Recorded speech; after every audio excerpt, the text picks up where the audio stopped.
Hi friends, పుదీనా చట్నీ ఎలా తయారు చేయాలో చూద్దాం ఒకసారి.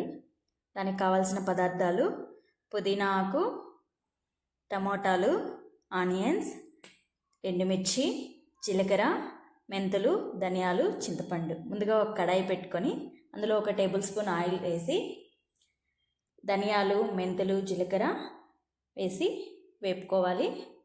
వేగిన తర్వాత అందులోనే ఎండుమిర్చి వేసి వేపుకోవాలి. త్వరగా వేయించి ఒక మిక్సీ జార్లో తీసుకోవాలి. అదే కడాయిలో ఇంకొక టేబుల్ స్పూన్ ఆయిల్ వేసి ముందుగానే మనం పుదీనా ఆకుని నీట్గా వాష్ చేసి పెట్టుకోవాలి.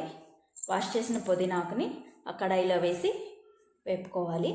పుదీనా ఆకు పచ్చివాసన పోయేంత వరకు వేపుకోవాలి.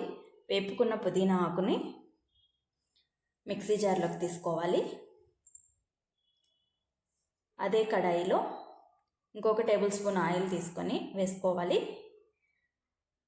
అందులోకి ఆనియన్స్ వేసి వేపుకుంటూ అందులోనే టమోటాలు వేసి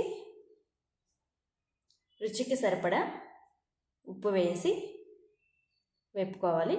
ఉప్పు వేయడం వల్ల టమోటాలు అనేది త్వరగా మగ్గుతాయి. అందులోనే చింతపండు వేసి వేపుకోవాలి. టమోటాలు పచ్చివాసన పోయేంత వరకు వేపుకొని అది చల్లారనిచ్చి మిక్సీ జార్లో వేసుకొని మిక్సీ పట్టుకోవాలి. చట్నీ అనేది బరకగా ఉండాలి, మెత్తగా ఉండకూడదు. చట్నీకి పోపు పెట్టుకోవాలి.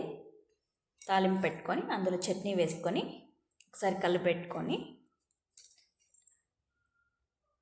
ఎంతో టేస్టీగా ఉండే పుదీనా చట్నీ రెడీ. ఇది దోశతో కానీ రైస్తో కానీ చపాతీతో కానీ తింటే బాగుంటుంది. నచ్చితే లైక్ చేయండి, కామెంట్ చేయండి, సబ్స్క్రైబ్ చేయండి.